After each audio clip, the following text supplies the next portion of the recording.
الحمد لله رب العالمين اللهم صل على سيدنا محمد وآله وصحبه وسلم اللهم افتح علينا فتوح العارفين ووفقنا توفيق الصالحين وانفعنا بالقرآن والذكر الحكيم اللهم انفعنا بما علمتنا وعلمنا بما ينفعنا وزدنا علما يقربنا منك برحمتك يا أرحم الراحمين اللهم لا سهل إلا ما جعلته سهلا وأنت يا حي يا قيوم تجعل الحزن إذا شئت سهلا سهلا اللهم أعذنا من شرور أنفسنا ومن سيئات أعمالنا وأصلح لنا شأننا كله لا إله إلا أنت نستغفرك ونتوب إليك اللهم سبحانك لا علم لنا إلا ما علمتنا إنك أنت العليم الحكيم وصلى الله على سيدنا محمد وآله وصحبه وسلم الحمد لله رب العالمين آمين.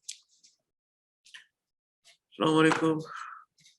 Sorry for the delay, just some technical issues setting up the thing. Welcome back. Hope everyone had good Ramadan and good Eid, inshallah.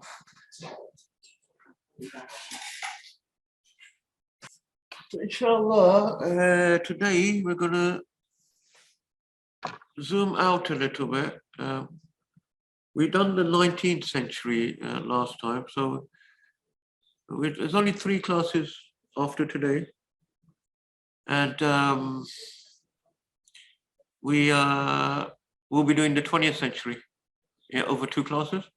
And then the final class will be a summary recap class.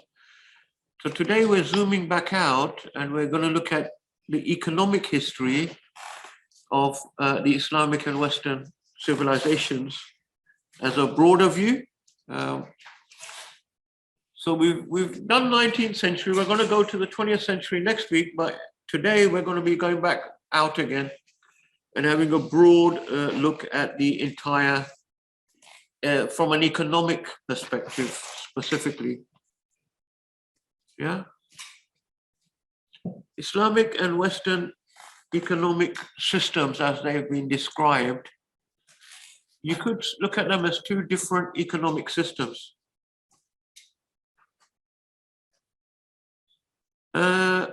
In the West, we tend to talk about capitalism and communism, or capitalism and socialism. But in the Islamic system is neither of the 2. In some of my classes in the past, I've described the Islamic system as non-usury capitalism. Non-usury capitalism, that's probably not a good description either, because I don't think the Muslims' economy could be described as capitalist. But it's more closer to, in other words, in Islam, we believe in private property. We believe in, that some people are more wealthy, some people are more poor. We don't believe that everyone is exactly going to be the same, like communism tries to say, for example. So there are certain things that in Islam, which is the same as the capitalist system. However, one of the key differences is the usury. In Islam, usury is completely forbidden, riba, interest. But also there are other differences as well. So it's probably not the best thing to say non-usury capitalism, but it may be. We should define Islam in its own terms. It doesn't have to fit into one of these other terms.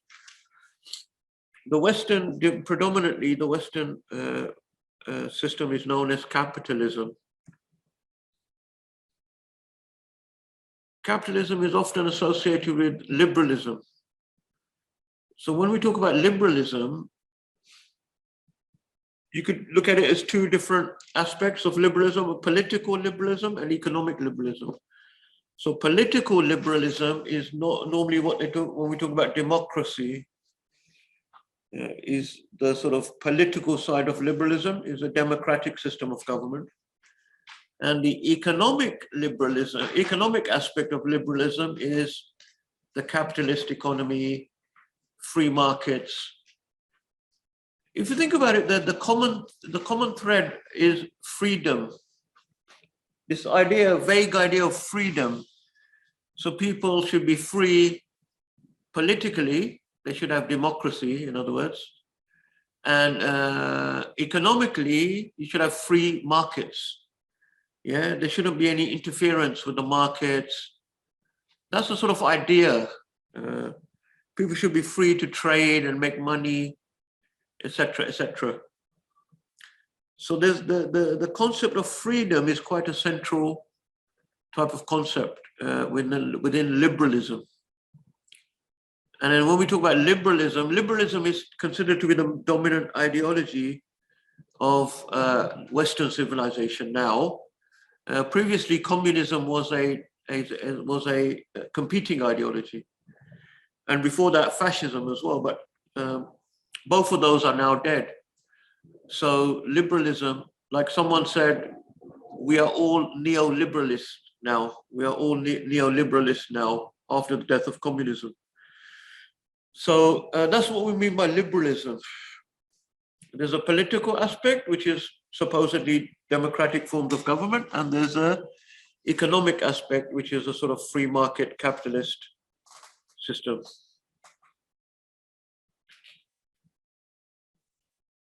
For a long time, thinkers in the West believed that the both of them go together, like democratic forms and capitalism, free market capitalism. You have to, for some reason, which didn't make any sense to me anyway, it was thought to be one package. You know, if you believe in liberalism, you have democracy and you have free markets. But the Chinese model has brought this into question, because with the Chinese used to be communist, then they basically liberalized their economy, but they maintained their political communist model. So you still have the Communist Party in power. There's no democracy in China, but at the same time, they've gone into the free market capitalist model. They've joined the World Trade Organization. They've opened up their economy to free market type of patterns. So since this happened, political theorists, economists, they started questioning the fact that it doesn't necessarily mean that capitalism has to come with democracy. Because here in China, you have basically a dictatorship, a one-party rule, the Communist Party rule, and but at the same time, you have capitalism.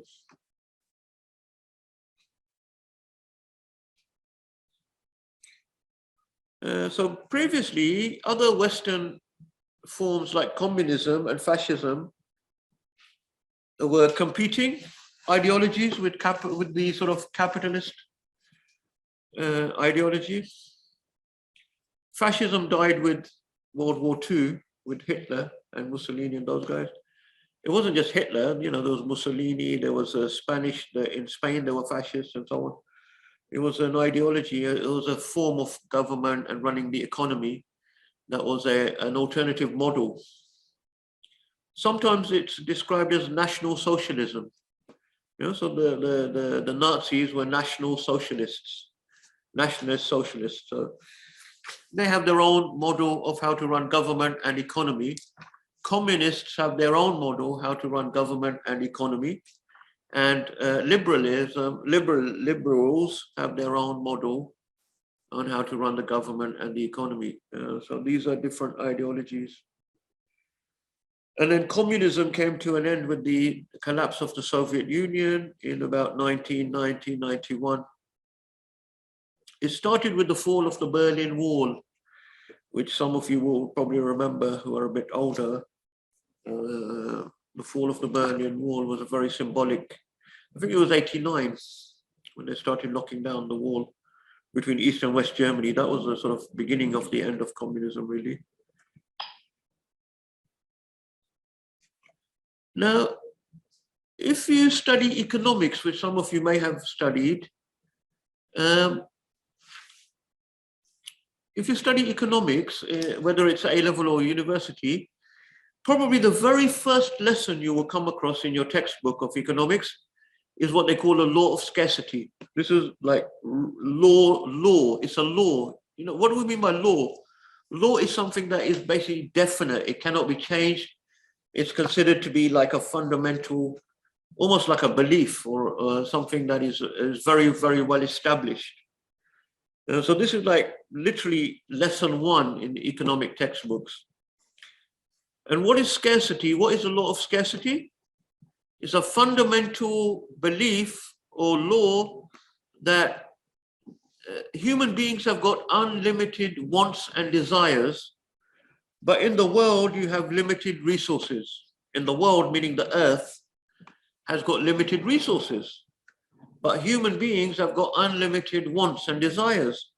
So therefore, there's not enough stuff to go around everyone's desires.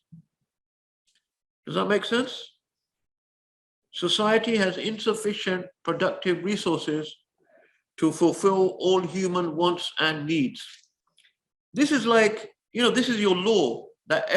So economics as a discipline is built upon, this is one of the fundamental laws that is built upon the whole study of economics in the West. Kashif, have you studied economics? I'm in FGCS. Does that ring a bell? Or? It does, yeah. Have you studied economics, Harris? Yeah, have a look at any textbook and you see this is like, so for me, it's amazing that, this basically fundamental law is, from our point of view, really is a load of rubbish. It's a complete, utter load of rubbish. But this is what the capitalist system is based upon.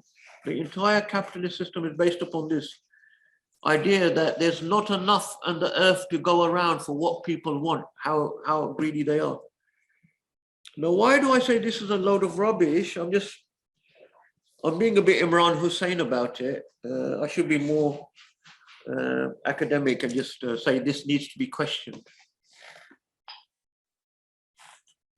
What does the Quran tell us? وَمَا خَلَقْتُ الْجِنَّ وَالْإِنسَ إِلَّا لِيَعْبُدُونَ أعوذ بالله من الشيطان الرجيم ما أريد منهم من رزق وما أريد أن يطعمون إن الله هو الرزاق ذو القوة المتين. Allah subhanahu wa ta'ala said in the Quran, and not just this ayah, but in many ayahs, that Allah is a provider. Allah is a provider. Yeah. Allah is basically saying to us, He will provide for us. So almost by definition, from the Quran, there is enough provision for the human beings on this earth. There will always be enough. There has to be enough, because Allah is the one who's provider. We can never say there's not enough provision upon the earth for the human beings and even for the animals and all of those things. So this is a complete and utter false assumption, a false law. Really what it is that capitalism is a system that encourages greed, human greed. And those people, those capitalists, those billionaires, and those people that want to be billionaires, they're so wealthy, but they want more and more and more. And they never get enough. And that is the fundamental law. That is the fundamental problem.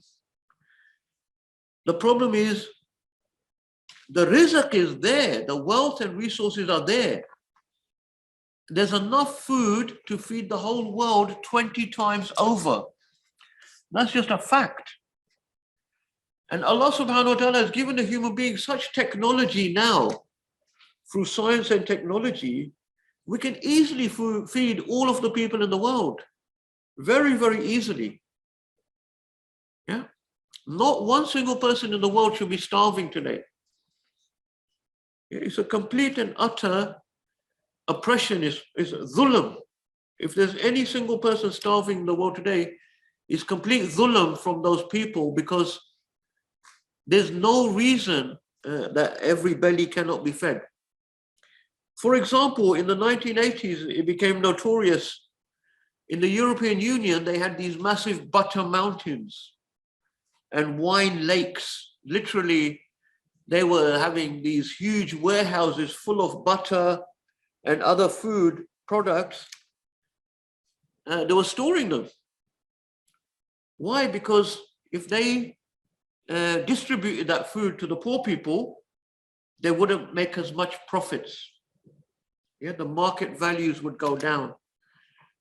So this is the fundamental problem, is the capitalist system, which is all geared towards making more and more money. And there's no concern about feeding people. Yeah, this is the issue.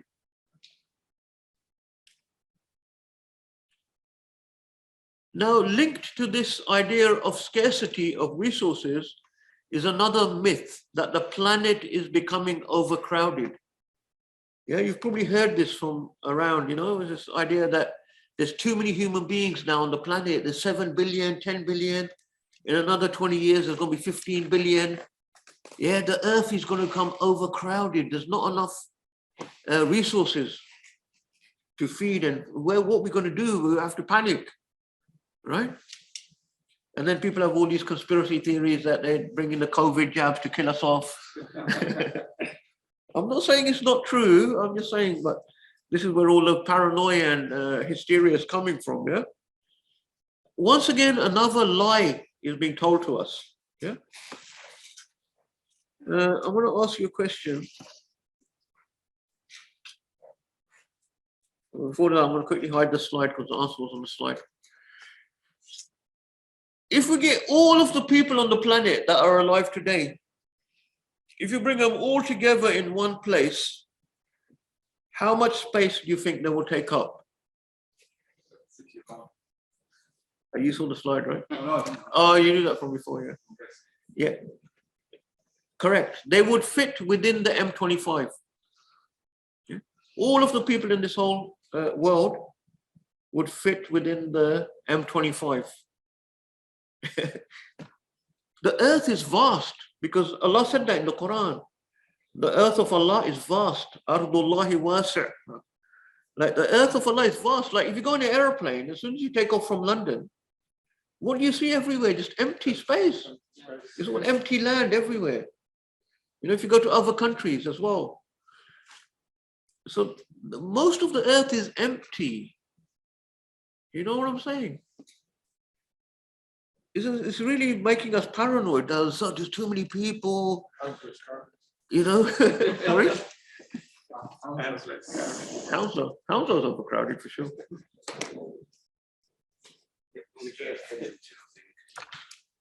So the earth of Allah is vast. We just from our belief of the Quran, we cannot believe that there's not enough resources in the earth to feed human beings, because Allah said He is Ar-Razaq. He's put on the earth and He's given us provision in the earth. You understand? He made the earth for us. But if we live according to being Khalifa of Allah, if we live according to the teachings of the prophets, then we will be able to take the resource from the earth and make sure that people are fed. It's not permissible to live in a situation where you can feed people, but you let them starve. So we put the blame firmly and squarely upon America. Why? Because we're not the ones who are claiming that we have a world order. Yeah? America is the one that claims to have a world order. Yeah? We don't put that in. They're the ones who are saying themselves, it's the American world order. Yeah? If you read their geopolitical magazines and journals, and you study political science, this is not a hidden thing in any way. It's very open, it's very clear that the United States of America, since the end of World War II, believe that they are the leaders of a world order, an international order. If that is the case, they are the leaders of this world order, why are there people starving, millions and millions, billions of people starving in your world order? It's an oppressive, capitalist world order. So that's very, very important, because if you smash the fundamental basis that all of economics and capitalism is built upon, right? So that's why I'm emphasizing that a little bit, about this idea of the overcrowded planet and the law of scarcity. We don't accept that. There's no scarcity. The only scarcity is because you have created a capitalist, greed-based system which does not allow food and basic resources to be distributed to people that need them.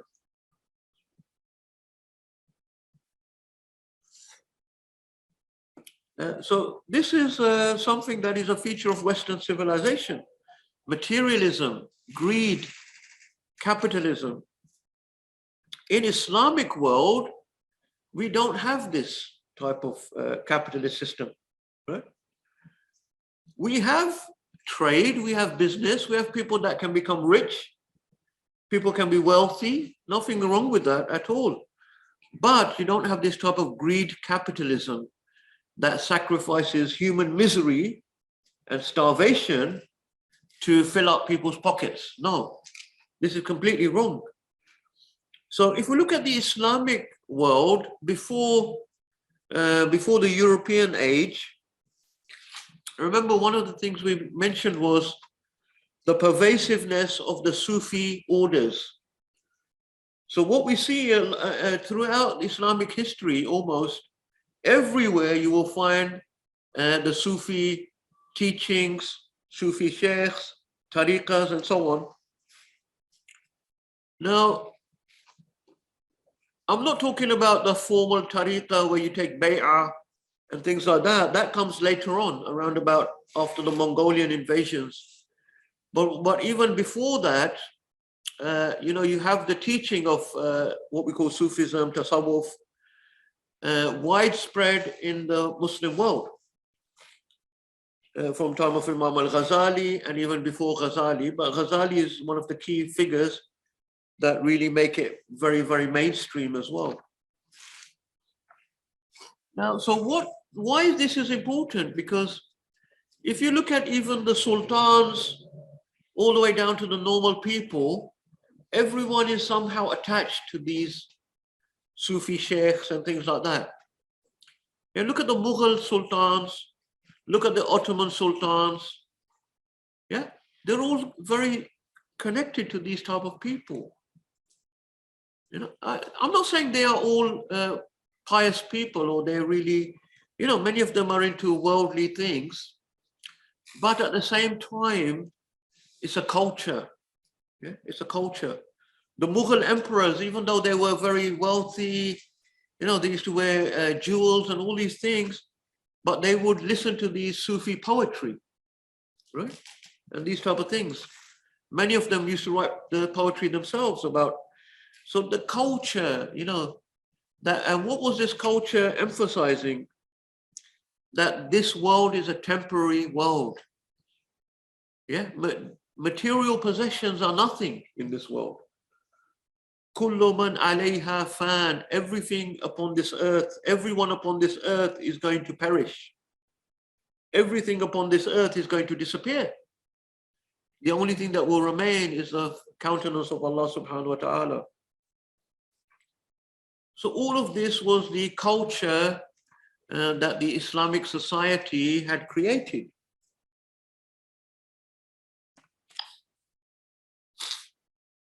Many hadith upon this theme. Yeah, like the Prophet ﷺ said, if the son of Adam had 2 valleys of gold, he would wish for a third.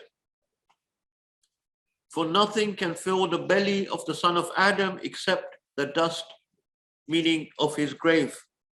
And Allah forgives him who repents to him. So human greed has always been there, all right? Human greed has always been there. Before Islam, before European civilization, there was always greed. But what sociologists, political scientists, economists have noted and have pointed out is that capitalism seemed to be something different, yeah, within the Western civilization. That's why it's been given this special label, capitalism. It's not just a normal thing that we'll find in previous societies. So human greed has always existed, but it has often been tempered by religion, religious beliefs.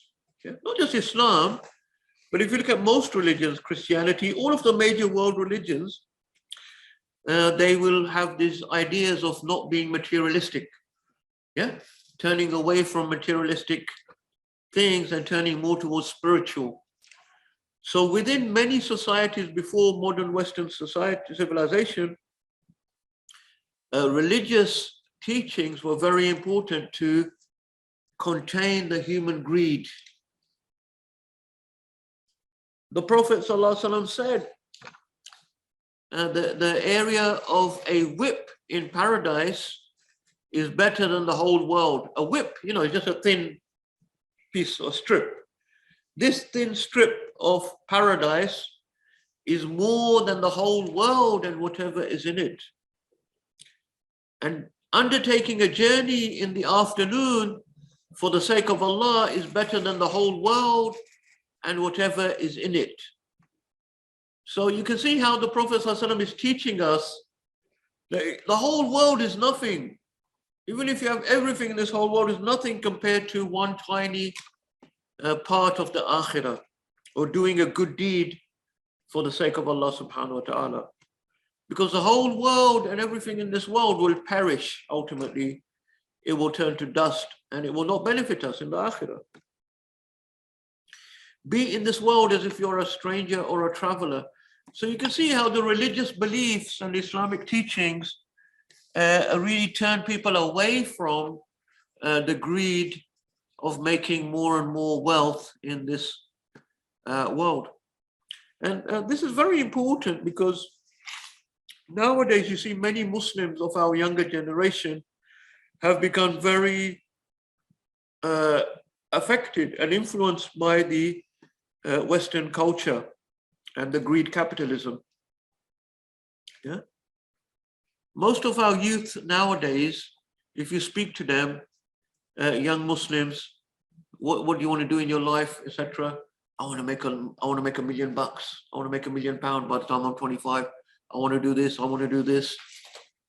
Yeah. This is you know, you should be focused on the akhirah. You know? If you ask them, what do you want to do with your life? I want to make myself a palace in Jannah because that's going to be eternal. Yeah? Not make myself a big mansion in this world because that's not going to last very long. You know. So that's what we need to be hearing from our youth. When you ask them, what do you want to do with your life? I want to get to the highest rank of Jannah. I want to get as close as Allah subhanahu wa ta'ala as I can. If Allah gives me wealth in the meantime, in this world, alhamdulillah.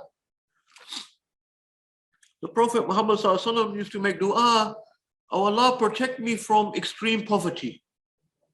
Yeah, so to be in a situation of extreme poverty is of course something we don't want to be in, because that will lead to a lot of fitna. Like if we cannot afford to maintain our basic food, clothing, shelter, and transport, which is the fuqaha considered those to be the 4 basic needs of the human being: food, clothing, shelter, and transport. Yeah? Alhamdulillah, if we have enough to take care of those things for us, then we're in a state of wealth. Alhamdulillah. We're in a state of sufficiency. Alhamdulillah. So may Allah protect us from being of extreme poverty where we can't take care of those basic needs for ourselves and our families. But this, unfortunately, we live in a world of extremes now with the capitalist system. That's what it creates. It creates some people that are very wealthy and some people that are very poor, that can't even take care of those basic needs. And then on the other hand, you have all of these wealthy people that have got so much, but they just want more and more and more.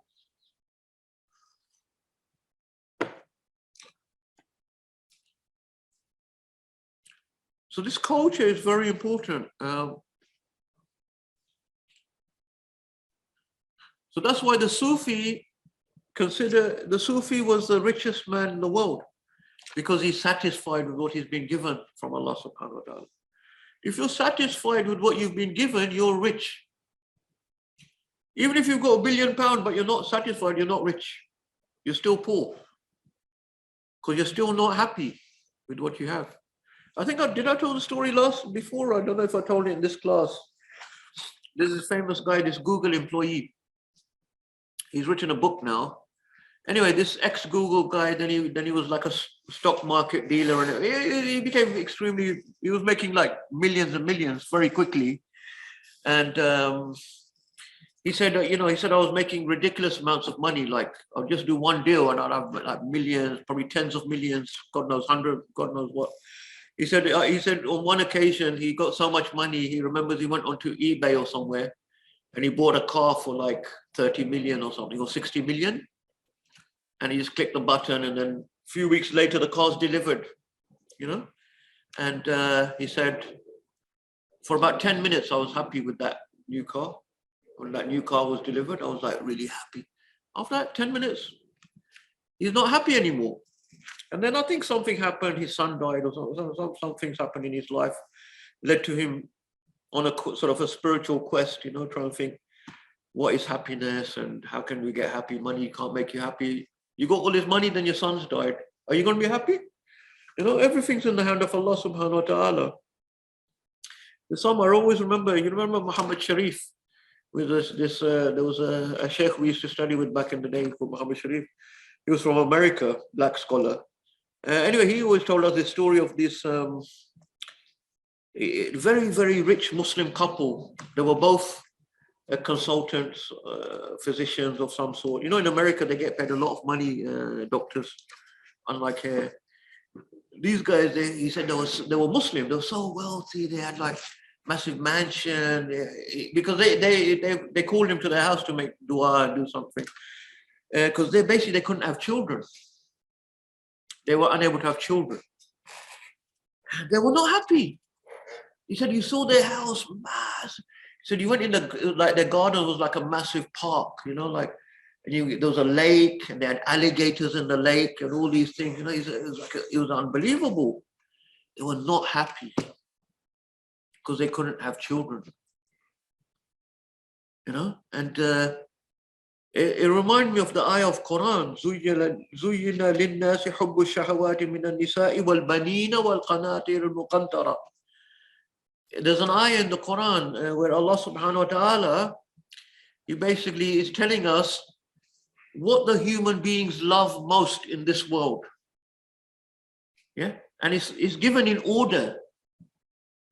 So the first and topmost thing, it says, is the human being has been given love of women. Obviously for the woman, man, not to cause any confusion here.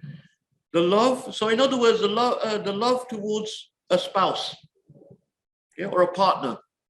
This is the highest thing, the highest desire or the highest love in the human being in this world. Wal baneen, after that is children.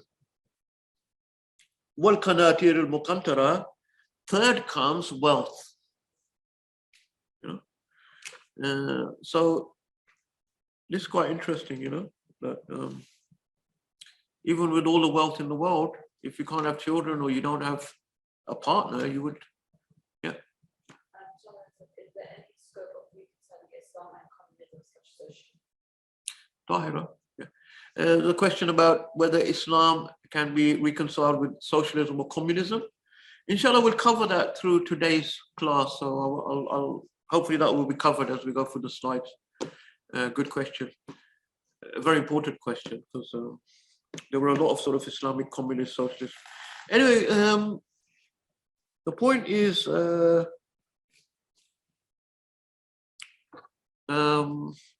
Layla Majnoon, yeah? Majnoon will give up all of his wealth for the sake of Layla. So that's what it means, yeah? Wealth comes third, but anyway. So the rich person is one who, so this Google guy, ex-Google guy who became very rich and then went on this quest about happiness, in the end, he said, he came to realize what is happiness. he made like an equation. He said the equation was this. He says, and I'm just hopefully I'll get this correct, but the equation was basically what you want, yeah, plus what you have, yeah, equals or minus what you have equals 0, then you're happy. What you want, he put it a different way, but the same thing. What you want minus what you have, if that equals 0, then you're happy.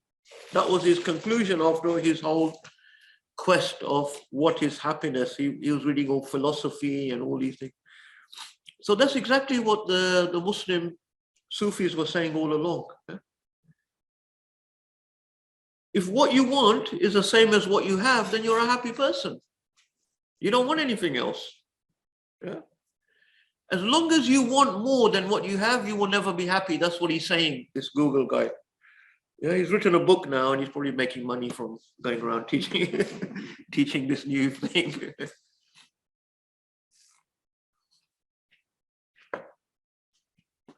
Anyway.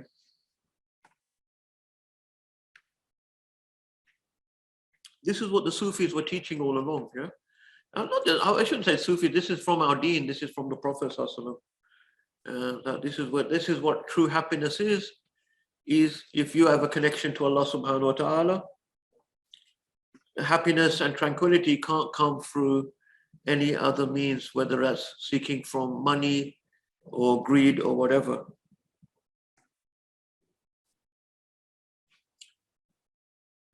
Now, looking back over European history and European civilization, don't forget for most of European history, most European people, 95% of people that lived on the land were serfs. They were basically, serfs is just another term really for a type of slave. They were not permitted by the law to leave the work. They had to work for the landlord and so on. The Catholic Church was part of this system. Yeah? The Catholic Church was one of the most wealthy of those institutions during that Middle Ages, where we had serfdom and feudalism and everything. The Christian Church was basically teaching the peasants and the serfs that to be a good Christian meant that you have to suffer in this life. But those Christian bishops and archbishops were very wealthy. So they were basically keeping the masses. That's what that guy, I think it was Karl Marx, wasn't it, who said religion is the opium of the masses. And that's what he was referring to, how the Christian Church, especially the Catholic Church, kept the masses subdued. They were saying basically, yes, it's good to suffer. It's good to be poor because you're following on the footsteps of Christ. In the Catholic Church, it's very, very frowned upon to be in any way type of rich, wealthy, to have any type of luxury. Yeah, but remember monks, what do monks do? They go and live a life without marrying any women. They will have no perfume. They will have no clean clothes. They will wear horsehair vest and have fleas in it. Yeah, that's the highest thing they can do, is have fleas in their vest. That's the highest level of their piety, you know. Like the Archbishop, you know, some of them were described, he used to wear horse's vest for many months without ever washing himself, and he had loads of fleas in there. For them, that's like amazing, high level of piety. So that's what the Christian Church was teaching, but they were hypocrites because the bishops, many of the bishops and archbishops, they were living very wealthy, you know, but while they were teaching, some of them were, like I say, some archbishops were living in that very simple manner as well. But this was how they kept the serfs in their place.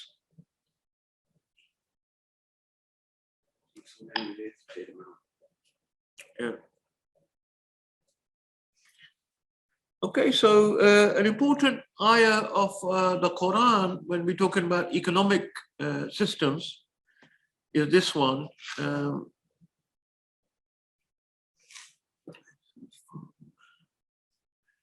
don't have the name of the surah there, unfortunately, which I can't. Oh, Hashr, yeah, Surah Al-Hashr, ayah number 7, where Allah subhanahu wa ta'ala says in the ayah,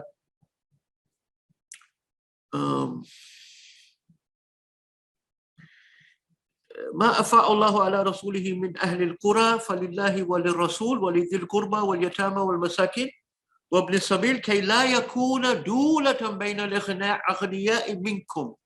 That's a key phrase there. كي لا يكون دولة بين الأغنياء منكم.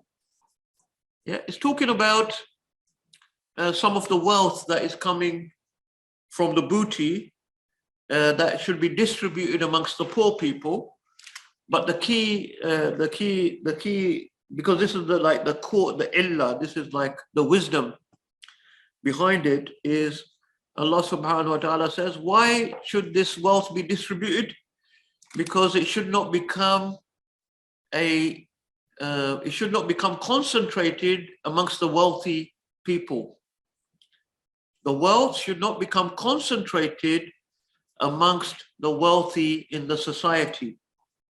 Very important, because what is capitalism? The whole of capitalism is geared towards always concentrating wealth amongst the wealthy elites. That's basically what capitalism is.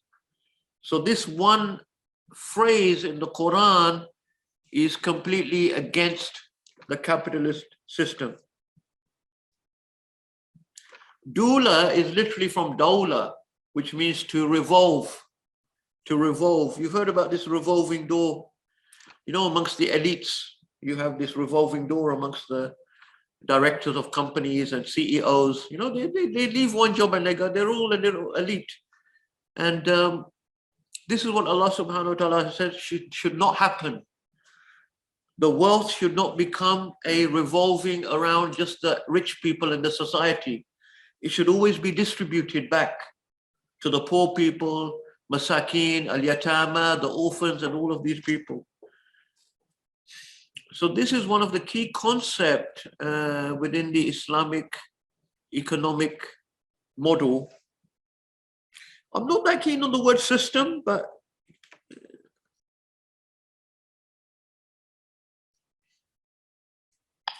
so we're going to talk about a few ways in which Islam, within the Islamic government, Islamic system,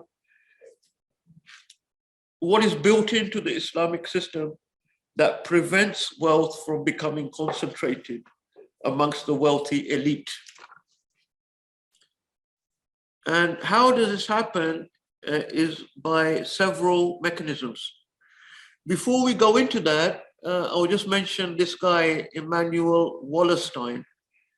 Emanuel Wallerstein is a very famous academic. He's been labeled a neo-Marxist, but that's just a label, really. He doesn't really fit within a neat categorization. He's written some very famous and influential books, and his basic theory is known as world systems theory. So highly recommended reading for people who want to go really in a lot more depth into the economic history and everything.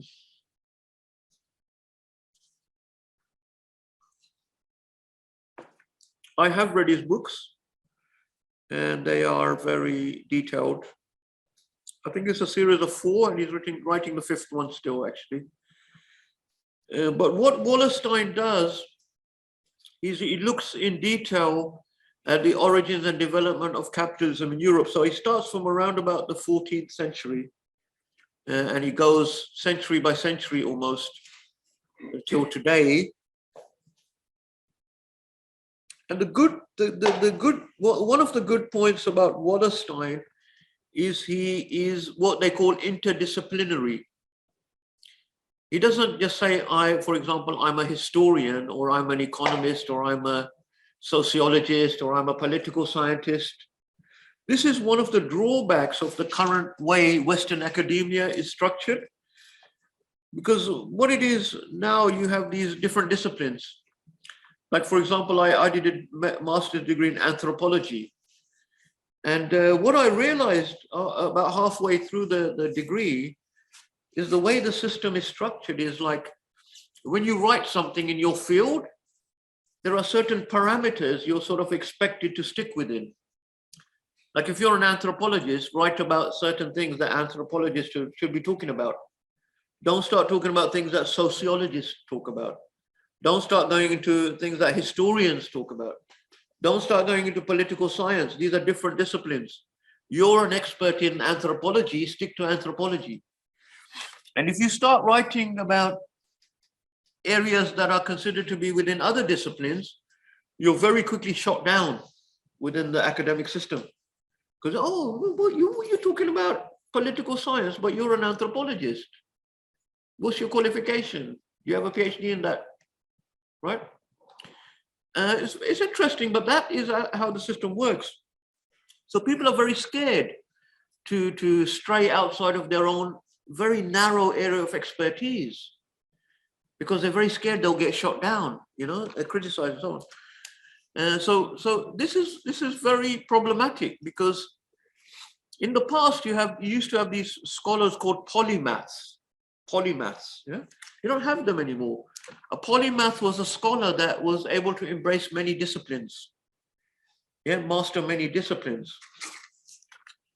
And the advantage of that is because if you want to find the truth, if you want to get to the truth or the reality of something, you can't necessarily find it within a narrow discipline, right?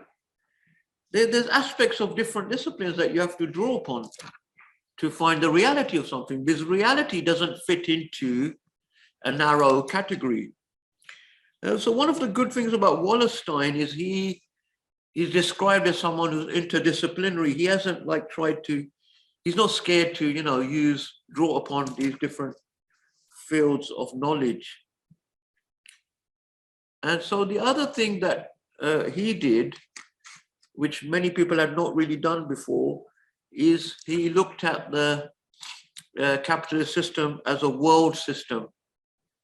So for some bizarre reason, the study of history, for example, in the West had been very nation-based, like until quite recently, So people would study British history or French history or American history, and not related to the world, what was happening around the world, which didn't make any sense, because the British Empire was a world empire. You can't study probably, if you remember back to school days when you studied the World War II, for example, it was very much based around the island of Britain, wasn't it? Like, this is Britain, that's Germany. They didn't talk about the empire, but at that time, Britain was a huge empire. Like most of the fighting, there were many soldiers from India that were part of the British, and same with the French, there were many, the French was a world empire. So it didn't really make sense how that was being done. So Wallerstein also, that's why it's called world systems theory. He really tried to connect up the colonial empires and what was happening. He said, you can't separate what's happening in Britain, the island of Britain, from what's happening all around the world. Especially if you're looking at the economic systems.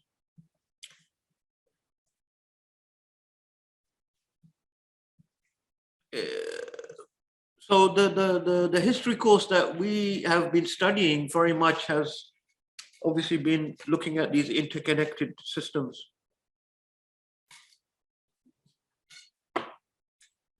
So as I say, he's labeled a neo-Marxist, but that's just really because once again, people like to bracket people. It makes them feel safer. If you're able to label someone, it makes you feel safer. Because he's, say he's coming now with a big critique of capitalism. But okay, he's a neo-Marxist. That makes us feel safe now, because we can bracket him away and push him in a corner. So it's always makes you feel safer when you can label people. So what does Wallerstein define capitalism? How does he define capitalism? Because as with most things, there's often a lot of debate about how do you define something. What is capitalism? So he has a very brief and succinct definition, which I've put here, that capitalism is the system which focuses on the endless accumulation of capital. The endless accumulation of capital. By capital, we mean money or wealth, generally wealth or money. That's what capitalism is. That's what makes it different from other systems. Right? Within capitalism, the owners of capital, the people who are the wealthy, they just want to get more and more and more. There's no end to the greed, in other words. Like if you look at multinational corporations, yeah, these big companies that many of us probably work for, these are the sort of basic units now of the capitalist system, right? The corporations, multinational corporations. The one fundamental thing, what is the one fundamental thing that the corporation has to do? Yeah? It has to make money, it has to make profit. Right? And now not only make profit, it has to increase profits every year, year on year. Right? There's a massive pressure upon everyone who works within that corporation to be increasing the profits, not just making profit. Think about that, yeah? Not just making profit. Even if you're making 100 million profit, a nice healthy profit, there's still a pressure upon you the following year, you'll be increasing your profits. That's a type of madness. That is a type of madness. You know, you're already making profit. You're making a nice healthy profit. Now, why do you have to have this pressure, this endless pressure upon everyone within that organization? So this is capitalism, that it's within it's within every fiber of the system. And the system is such that it cannot escape from that. Yeah? Even if you had, say you had the odd CEO who was a good guy, who said, actually, no, we shouldn't be doing this, yeah? This is wrong. There's nothing he can do about it. There's nothing that any individual or group of individuals can do now, because the system is structured in that manner. The logic of the system does not allow anything else apart from this endless drive for profits. Because if you try to modify that system, you will be replaced. Yeah? And if a corporation is not maximizing profits, it can be taken over. It's called a hostile takeover. Yeah, hostile takeover. What is a hostile takeover? Let's say, for example, a certain corporation, the executives or the people running it said, actually, we're going to be much more socially responsible. We're not going to go for maximum profits. We're going to cut back on our profits and give more money to the people at the bottom who are earning, minimum wage. We're going to be more green with the environment. As soon as they start doing that, what can happen is what's called a hostile takeover. Yeah, why is it hostile? Is because it's against the wishes of the company itself. Yeah, the company bosses do not want to be taken over. It's hostile takeover. So other groups can come along, and because they are not maximizing the profits, they can take over that company, because the shareholders want to have the maximum profits at the end of the day.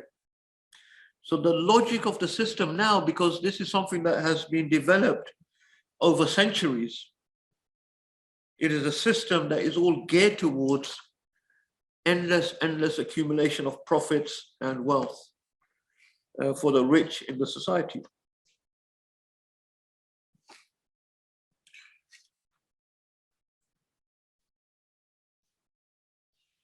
the political structures also are completely geared towards this same goal. So since the 18th and 19th centuries, we see the governments of these Western countries very much engaged and supporting this capitalist system. Okay? So it's all enmeshed. The political system, the economic system, and even the media and all of these other elites, they're all linked up and enmeshed. This is why you see many top politicians, after they retire from politics, suddenly they're directors of companies. Yeah? They're all one revolving door.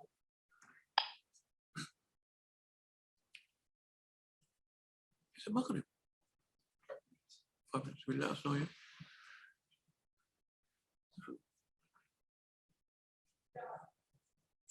Now, what are some of the features of liberalism or capitalism? Individual private property is protected. Individual's wealth is protected.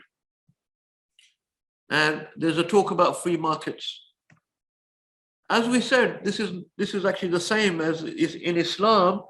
Individual property and wealth is protected by law.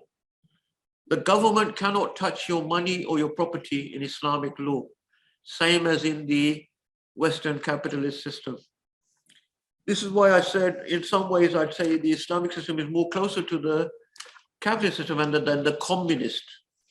With the communist, the government takes possession of all land and wealth, and supposedly the reason is because then it should be equally distributed to every citizen, no matter who they are. There's a really beautiful story illustrating how Islam protects private property.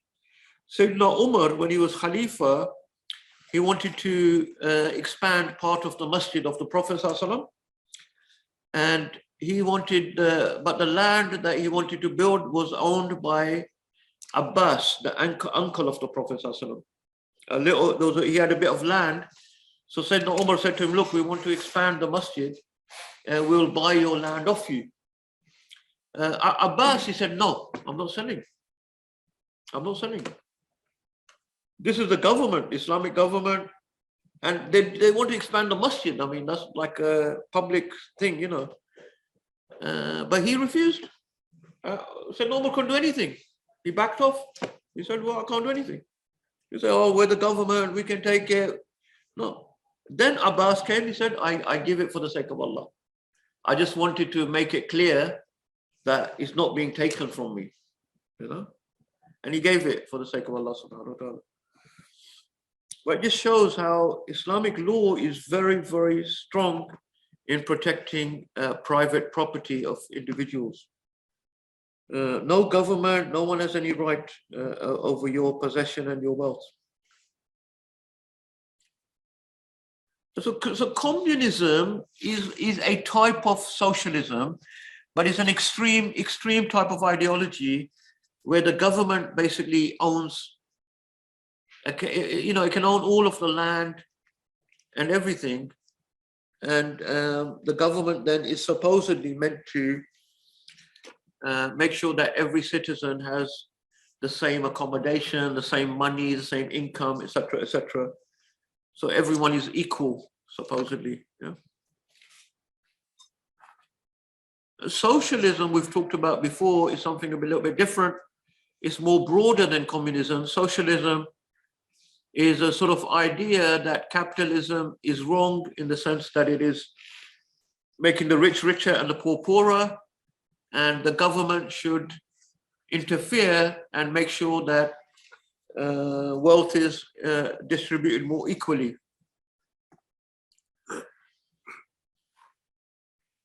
So we talked about the Islamic law. Within Islamic system, obviously, we mentioned before, there's no usury. Now, the government can intervene in the economy if it's to do with basic resources. So if people are not getting their basic food provision, the government will intervene in the economy. So for those people that are traders that are providing basic food like wheat, barley, rice, those things that are staple food, the government does regulate that. You can't allow people to make it very expensive, for example, things like that. But in other things, the government does not interfere.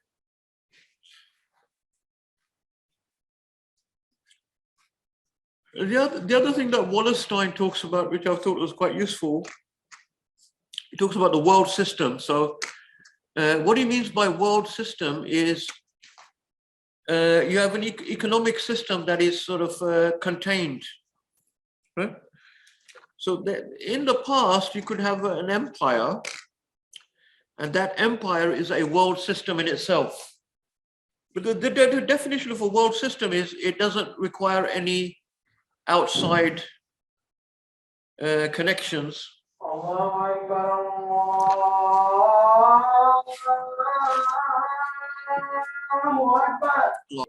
Bismillahir Rahmanir Rahim. Alhamdulillah Rabbil Alamin. Allahumma salli ala Sayyidina Muhammad.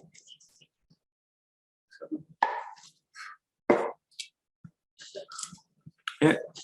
So, just a comment from the economic philosophy pervades many subjects, in particular human geography. My son is in year 10 and they teach overpopulation as a major topic, yet it is in the accumulation of the wealth in the hands of the few that is not taught, and may go on to explain why it's not overpopulation. Who's that comment by? Sorry? Nur Jahan, yeah. That's a good point about how they teach it in other subjects. I mean, geography now, overpopulation, is a major topic in schools. They're really pushing the agenda in a couple of books. I think the last sort of Dan Brown book. Was it? They wrote It's fictional, yeah. Yeah, it's fictional, but the whole agenda being pushed. Yeah. Was overpopulation. Theme of overpopulation. Yeah. I think they're worried because their populations of European people is Theirs is getting static. Yeah, getting less. Yeah. There was a scholar, he said Africa's population, I think at the moment is soon is going to be 10 times Europe's population. Good. So they're worried now because They're worried. Africa is very They might close be to worried, Europe. So that population pressure is going to come into Europe. It's about power for these guys.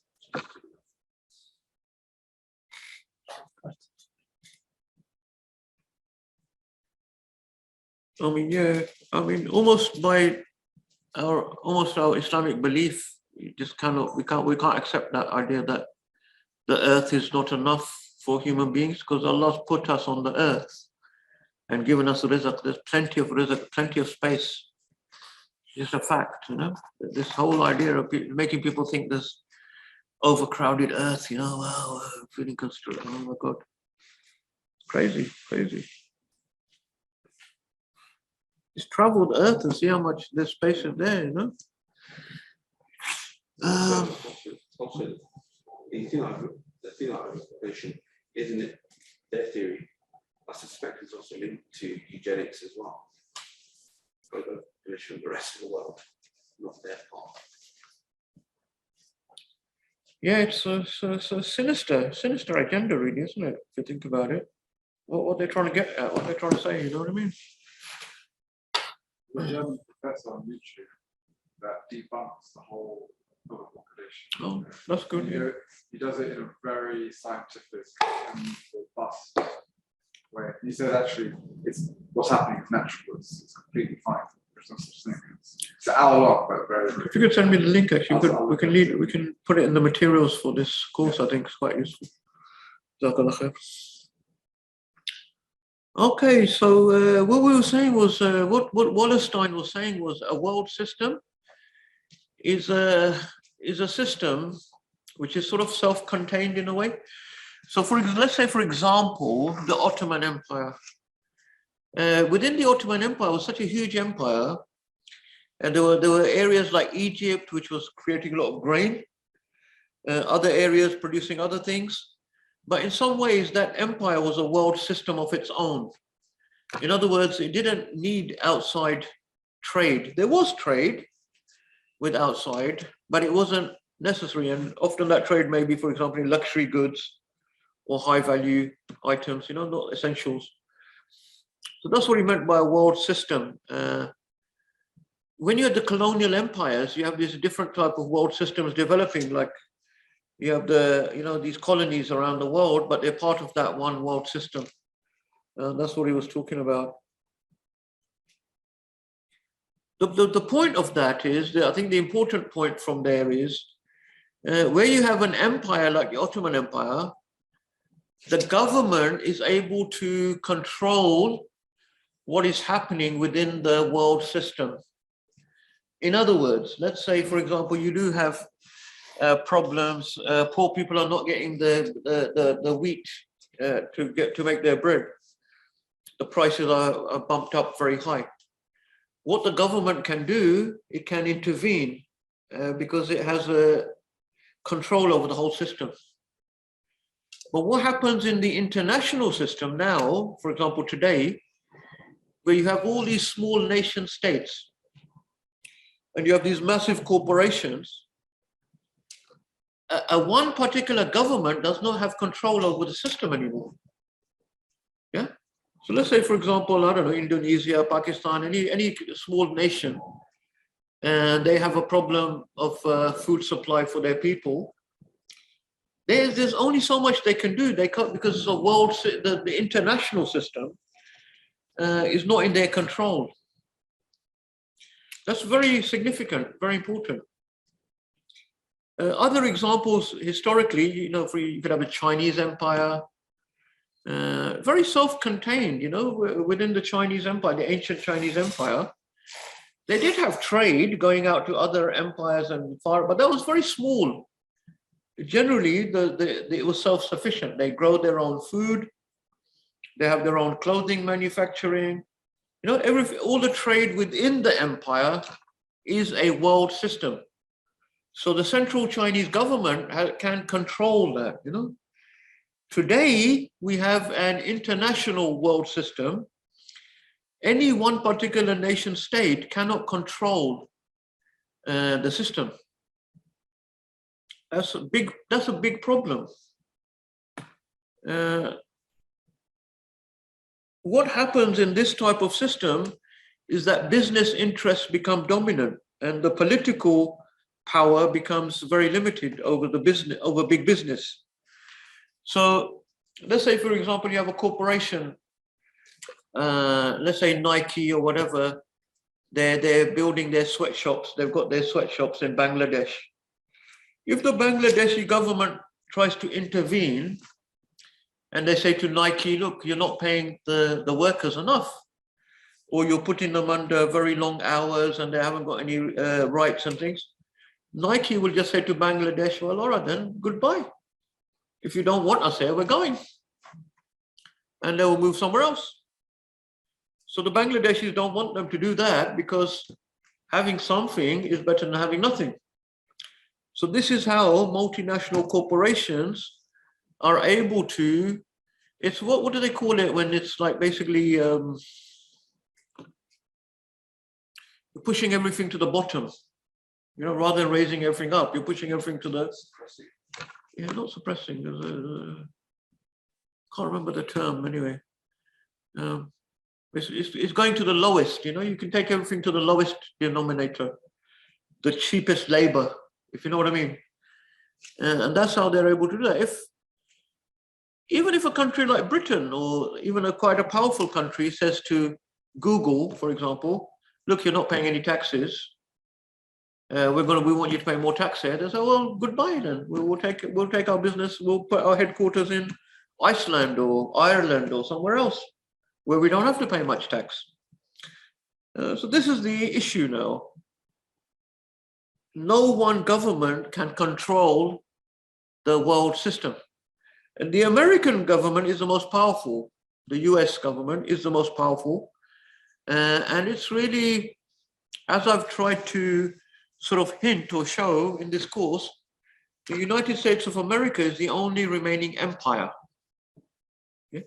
United States of America is not a nation state like all the other nation states around the world, even though it's portraying itself, it's pretending to be, oh, we're just another nation state like everyone else. But it's not, it's an empire because it stretches over an entire continent. Yeah. And it's composed of 52 states. Each state is like a nation state in itself. It's a federation, it's an empire. All the other empires are now gone. The British Empire, the French Empire. The Russian was the last one, the Soviet Union, survived until 1991. It was the last empire left, and that collapsed.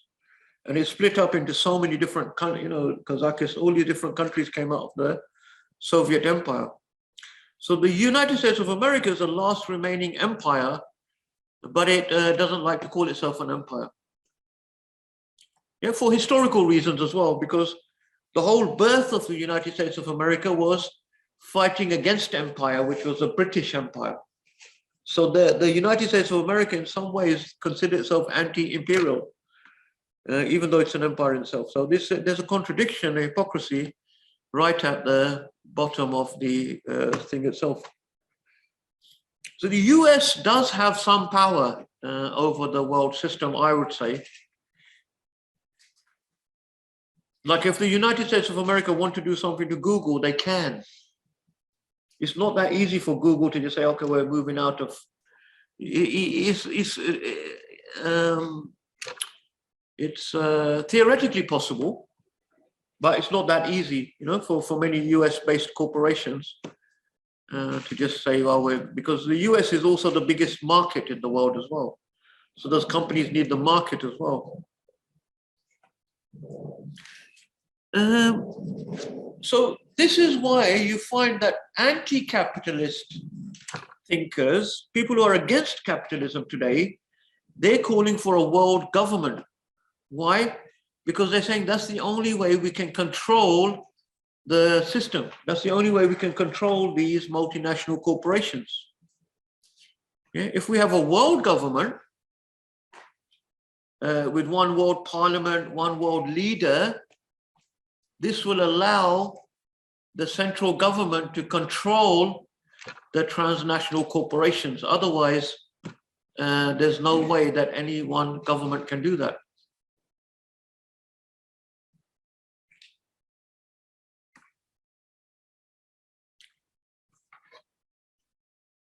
Any other questions, Mariam?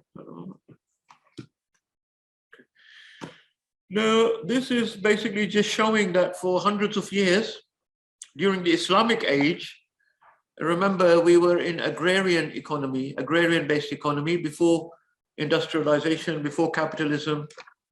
Majority of people lived on the farms. 95% of people were peasants that were farmers, basically, lived in small villages. And that was the case in the Islamic world and the Western world, in the whole world, for many, many hundreds, probably thousands of years, as far as we know. Then we have now coming into the European age, a massive change takes place during the Industrial Revolution in the 19th century, led by Britain. We have this massive change. And you have this capitalist system that has probably got the roots around about the 1500s, but gradually then comes into play with the colonial empires are very much based on this capitalist system. This is a sort of a timeline. I'm not going to talk about the things on there really, but it's just sort of summing up some of the other slides. For people who are interested to look at that, they can later on.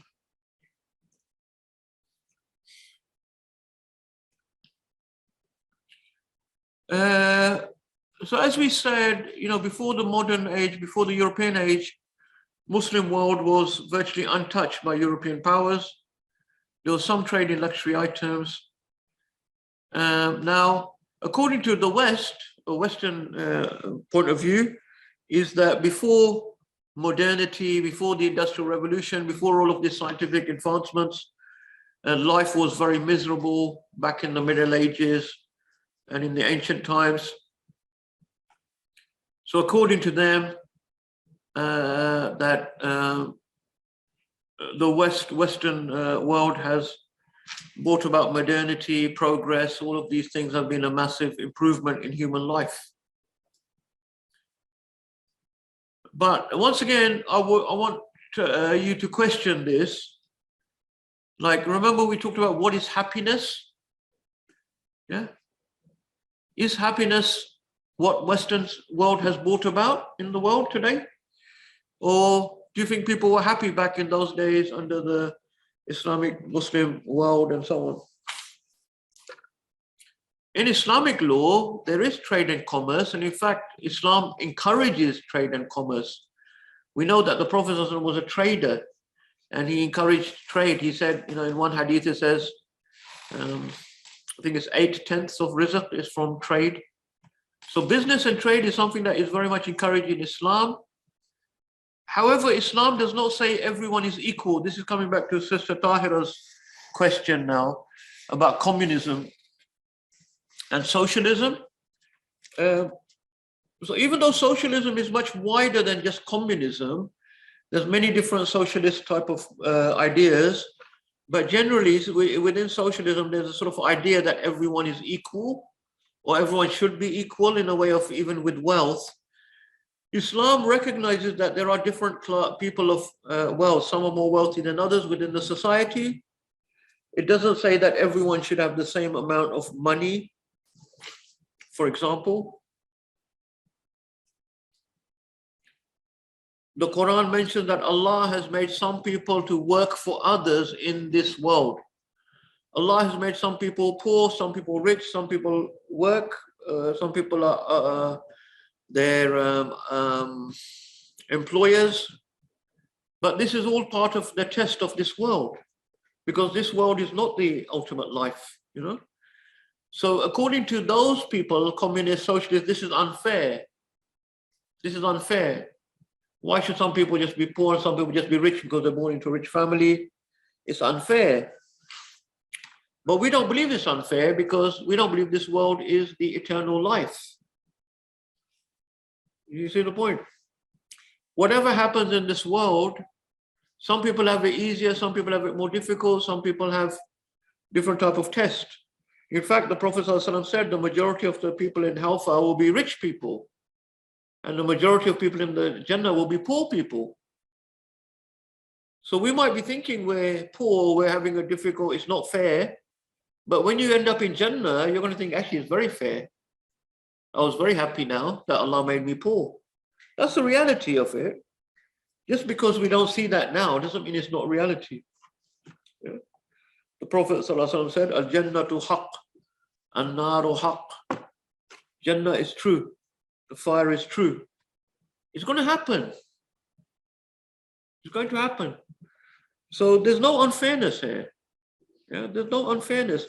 So Islam doesn't say we need to try to make everyone the same, because that's not what this world is about. Yes, Islam does say we should help poor people if they're suffering, distribute wealth. No one should be so poor they cannot afford their basic needs and so on. But it doesn't say everyone has to be the same, equal in wealth and so on. Yeah. Does Sheikh agree that equality does not make sense? We are not born equally, we have differences.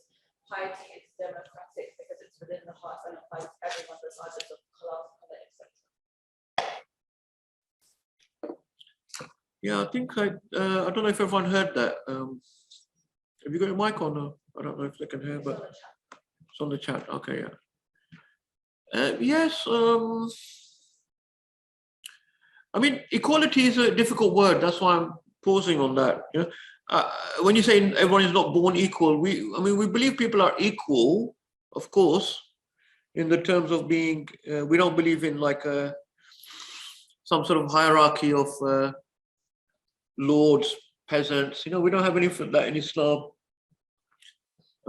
We believe everyone is equal in front of the law. Yeah? Men and women are equal in front of the law. But yeah, we don't believe everyone has to be the same. Everyone has to have the same amount of wealth, for example. Yeah, so I think we do believe people are equal, but we don't believe that everyone has to have exactly the same. So the communist ideal was meant to be everyone has the same accommodation, everyone has the same salary, So everyone's basic needs are met. There's no inequality at all. Now, obviously, in practical reality, that's almost impossible to achieve. Because once you bring that system, they very soon realize, wait a minute, but there's no incentive for anyone to do anything. Like, no one's going to bother studying to be a doctor, for example, because it's a very hard degree.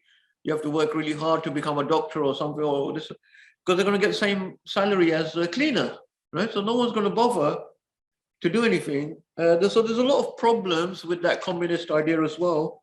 And in practical terms, it doesn't really work. Or let's say you give everyone the same salary. One person spends it all on drugs and alcohol. The other person saves up, invests, makes good, saves up, builds up his money, but then he's got more money than the other person now. And then when he dies, his inheritors will get more money so then it won't be equal anymore for long. So what are you going to do? Take that person's money away, say, no, you shouldn't save money. You see what I mean? So there's a lot of, obviously, issues. But the general idea was give everyone a basic accommodation and salary. That's why in these communist countries, they built all these massive, the identical flats everywhere. If people went to Syria, you saw that in Syria because that was quite a socialist. It wasn't really communist, but it was heavily socialist. So they had these massive, what in this country you call it council flats. But it's like you build it for everyone, millions of council flats, all the same concrete structures and everything. In Libya, in Libya, Gaddafi, he done it. He done it as well, yeah. He done it, and everyone the same. You're only allowed to own one house, one car, all is the same. Yeah. You can make a business, save money, but you can't do nothing with it. The money is just there. What do you do with the money then? It's collapsed. Yeah. Did it work? Do you think people appreciated that? Or? Not really, not really. Yeah. Yeah, a lot of people, they send them to study here, and in the US and France and England, engineers, and they go back home, same salary as the other. Exactly, yeah. That's why a lot of people stay abroad and they don't want to go back to Libya. Gaddafi did it, the same system. It doesn't make sense. Well, it doesn't really make sense. Yeah. Anyway, so that's that was a sort of communist idea. Obviously, I won't talk about Gaddafi because he had his own weird ideas about Green Book and this and that. He went through various stages of his own. First he was pan-Arab, then he was pan-African and all sorts of things. He's the king of Africa. Yeah. Then he had all those female bodyguards as well. Funny was crazy stuff like that. Yeah. Anyway, so as we said before, the Islamic law prevents this type of concentration of wealth in the hands of a few. And as I promised, we're going to talk about the different mechanisms that are within the Islamic economy. It does not prevent people from making money and becoming rich. Islam does not prevent that. You could even argue it encourages that. If you become wealthy and you spend it fi sabilillah and it's helpful to everyone, that's good. So these are the key aspects that make sure that money does not become concentrated within the society. First of all, very important, the mandatory inheritance laws. The inheritance laws of Islam are designed to distribute wealth when someone dies.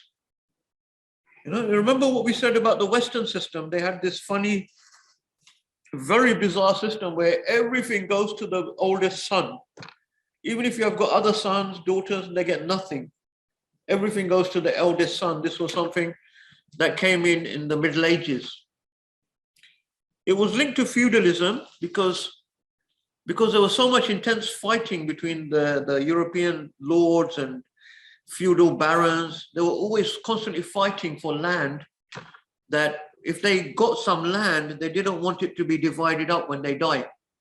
They wanted to concentrate it under one person, so it would go to the oldest son. But that leads to so many problems. Yeah? In Islam, you have to divide your inheritance. You have no choice. It is fard. It is in the Quran.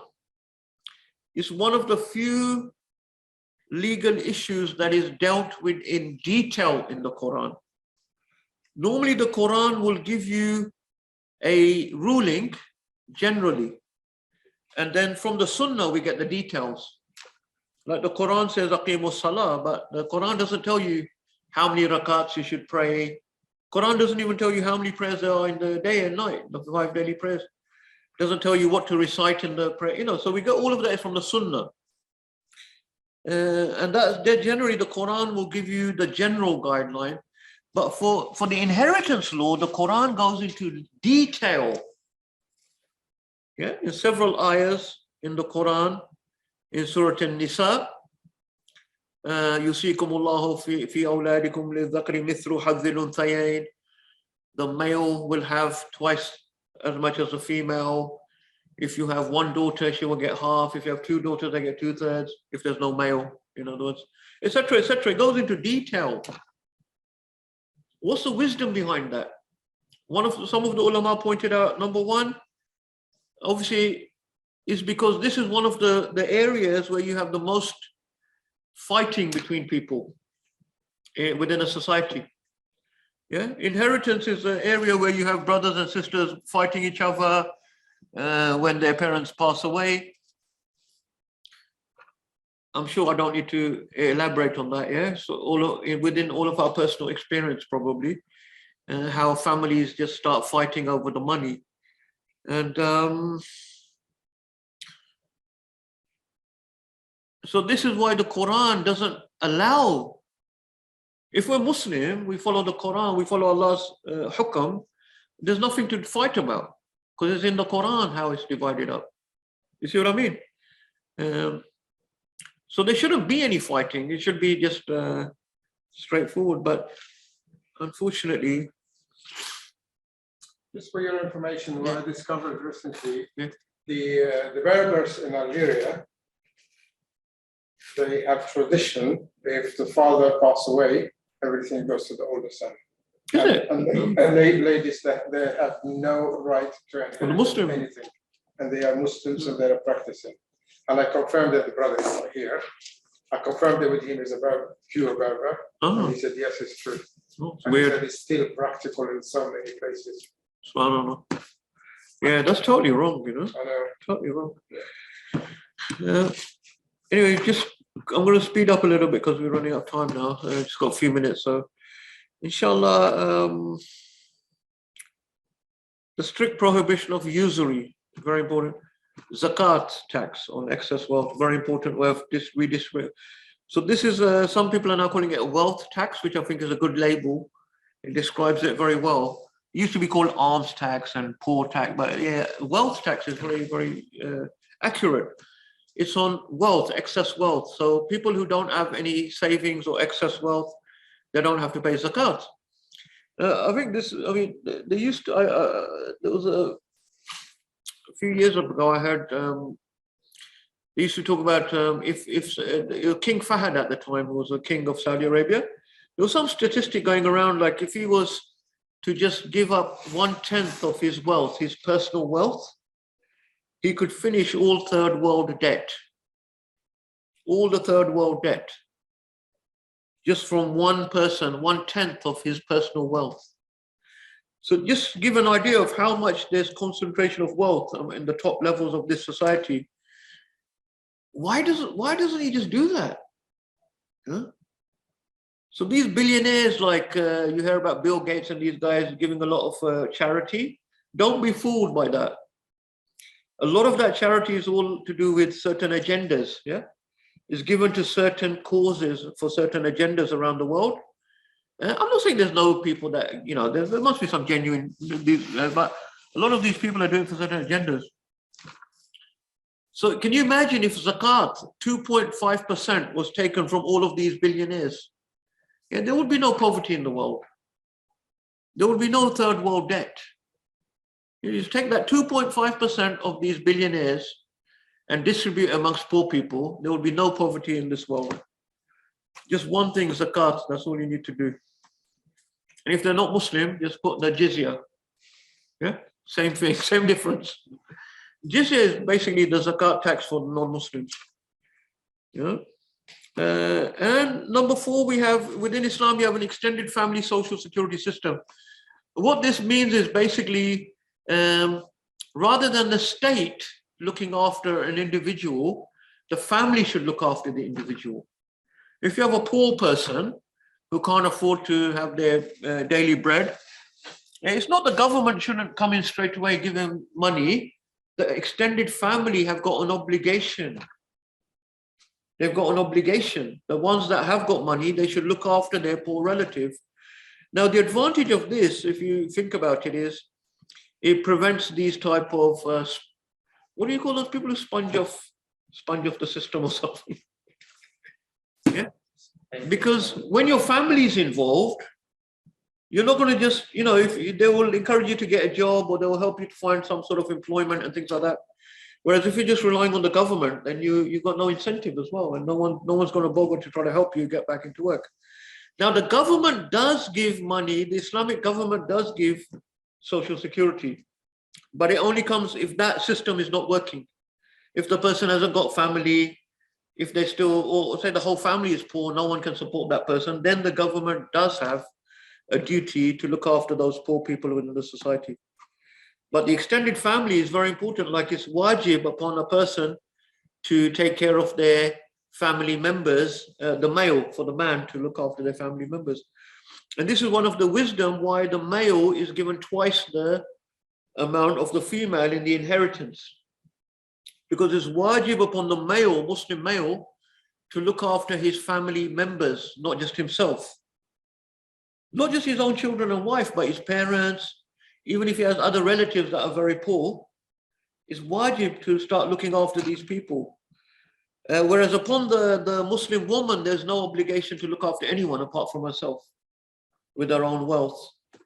That's why the inheritance is twice to the male and one portion to the female, because she does not have to spend the money on anyone else apart from herself.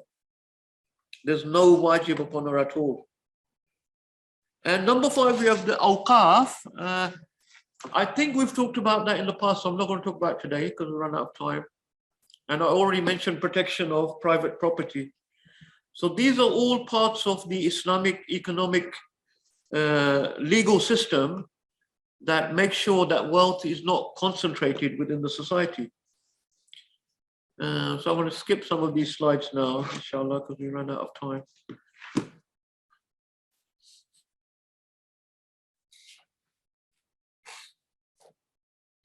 The strict prohibition of usury, very important.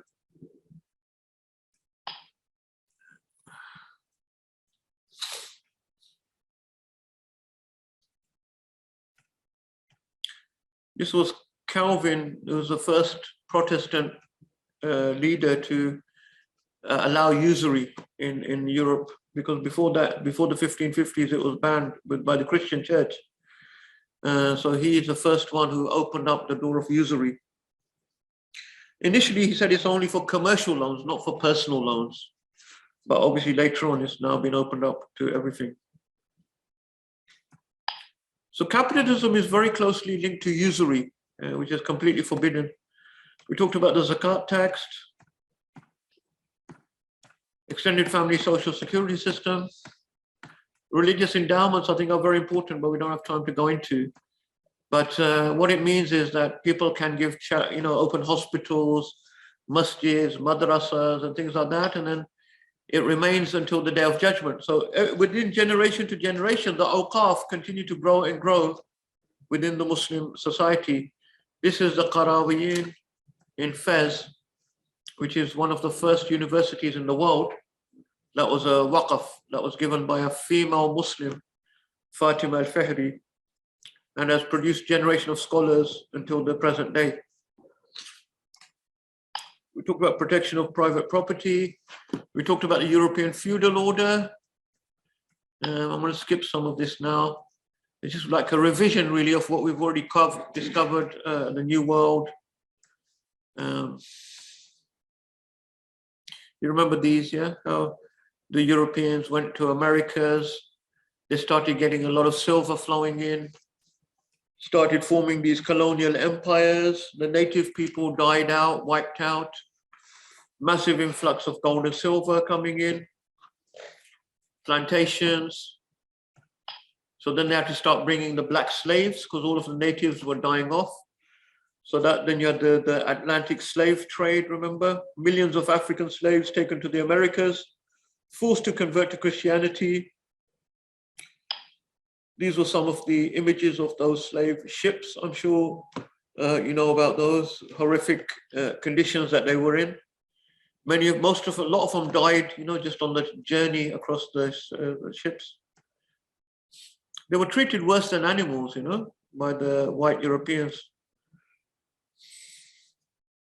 I mean, so many of them died out that they couldn't even, the population would go down of the slaves, despite having children, because so many of them were dying out due to disease and bad conditions and so on.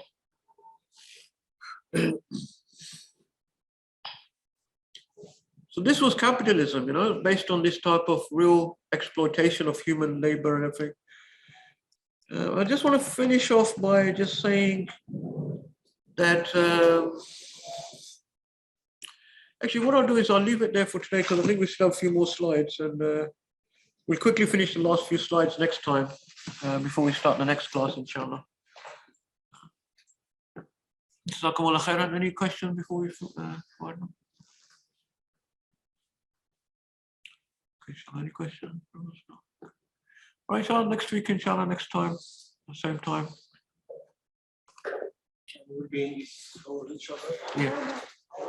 Jazallahu anna Sayyidina Muhammad sallallahu alaihi wasallam. Jazallahu anna Sayyidina Muhammad sallallahu alaihi wasallam. Jazallahu anna Sayyidina Muhammad sallallahu alaihi wasallam. Subhana rabbika rabbil izzati amma yasifun wa salamun ala al-mursalin. Alhamdulillahi rabbil alamin.